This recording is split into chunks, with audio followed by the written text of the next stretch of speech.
Happy Sunday, dear guys and girls. Good to be back again. Today I wanted to speak on invalidation, the narcissist and invalidation. Now, if we just look at the definition of invalidation, it means to weaken, to impair, to disprove, or refute. And, when we invalidate someone or when we deny their perception of their truth, we cause them mental and emotional constipation. So to just make that clear, of course, when we put food into our bodies, food that disagrees with us, or food that we haven't eaten for a very long time, or if you're out of the country and you eat a different kind of food than your body is accustomed to, you can experience constipation. And and this is what gives you that awful feeling. You have a knot in your stomach. You feel physically sick, and you experience a lot of pain. So that is why I made that comparison, that when you invalidate someone's feelings or you deny their perception, then this is what causes them spiritual constipation and also being paralyzed, because when you have been invalidated for whether it is a short period of time or a longer period of time, and I think it is more painful when you have been through it through a longer period of time, because you really start to believe the narcissist's perception of you.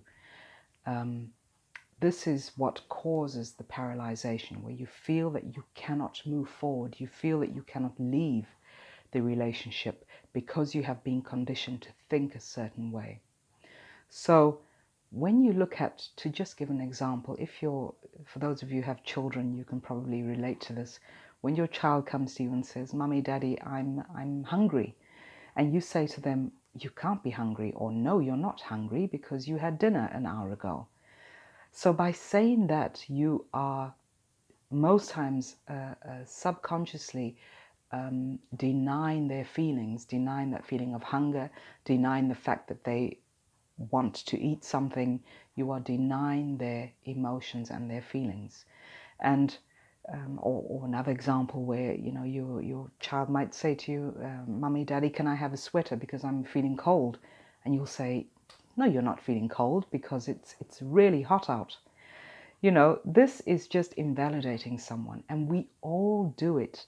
Usually it is done unconsciously, where we go into an ego role. We think that we know what's best for the other person.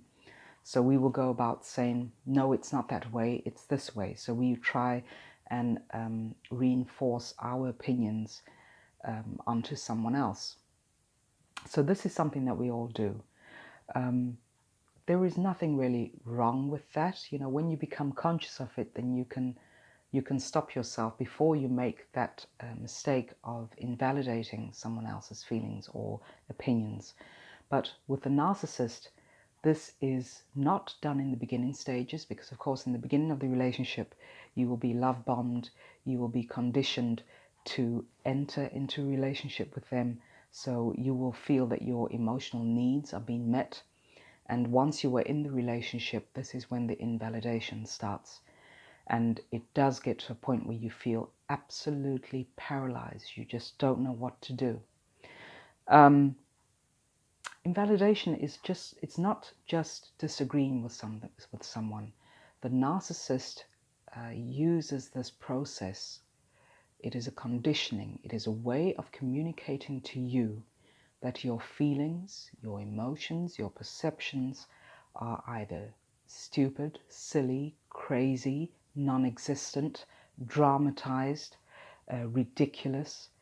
This is what the narcissist goes about doing. It is a whole process. So when you will know for sure that you are in a relationship with someone toxic or with a narcissist when their way of invalidation becomes a pattern, when you see a pattern forming. So when it is done several times a week, or when it is done every single day, then this is their pattern. This is them paralyzing you. And this is what is not healthy. they will go about doing this directly or indirectly. So they might just say to you, get over yourself, you're being too sensitive, you misconstrued what I said to you, you took it out of context. This is a direct way of communicating invalidation to you. They can also do it indirectly by saying, well, that is what I said to you, but that is not the way I meant it, for example. That is not the way you should have taken it. That is the indirect way of doing it, but it is still invalidation. So if we just look at emotional needs, because when you are invalidated, it means that your emotional needs are not being met. So what are the very basic human emotional needs? That is to be loved, to be nurtured, to be understood, to be heard, to be respected and trusted, to be valued, appreciated, supported. And when you feel invisible, when you feel confused, when you drained, when you start to feel desperate, this is the result of you being invalidated for years on end. And of course, this feeling of unworthiness has its birthing ground in your childhood 9 times out of 10. So when you come from a background of feeling unworthy, that your parents made you feel unworthy, or that your parents made you feel disrespected, this is an emotional wound that you will carry with you into adulthood. And this is the very reason why the narcissist targets you. It's because they are very perceptive in that regard to see where your emotional wounds are. And that is why in the beginning of the relationship, they will give you the feeling that your emotional needs are being met. But once you are in the relationship, they will go about to destroy even more the emotional wounds that were inflicted on you in childhood or in another traumatizing experience that you've had in your life. So that is a whole another video, of course, where I have touched on the subject before, where our emotional wounds are created in childhood, but they can also be created by some experience that you went through when you were a teenager or, in some time during your adult life. So yes, to compensate that feeling that is given to you of you being unworthy, that you were feeling confused, that you were feeling drained or desperate, to compensate that, you will go to great lengths to try and convince the narcissist of your worthiness. So you will try harder, you will try and love harder, you will try and understand more, you will try and show more compassion. And this is at your expense, because it drains you even more by trying to put more work into the relationship, trying to convince them of your good points. And on the other side of that is that this is fueling the narcissist's tank of manipulation and control. So being invalidated is just, of course, not right. And to have your emotional needs met, so often when we enter into especially love relationships, but it can also be in friendships, you feel that the other person is responsible for your emotional needs. And in some cases, that may be true. If you're in a long-term relationship, you, of course, want your emotional needs met. You want to be loved by your partner. And in return, you give that love back. You want to be respected by your partner. In return, you give that respect back. That is a healthy relationship. But especially when coming out of a toxic relationship where you have not had your emotional needs met, then it is absolutely important that you learn to meet your own emotional needs. So if that is trust, you can ask yourself, where have I let myself down? Where have I abandoned myself? Where have I not loved myself enough? Where have I stepped or let others step over my boundaries?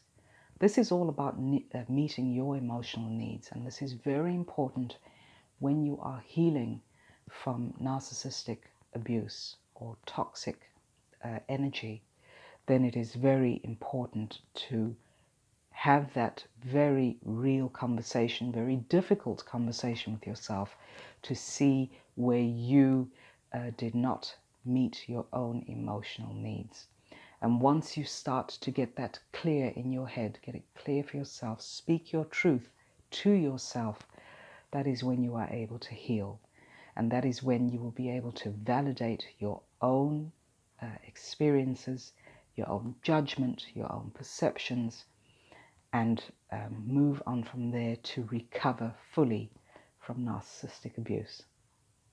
So I hope that has helped some. Just a quick video for this beautiful Sunday evening. I wish you all a fantastic week.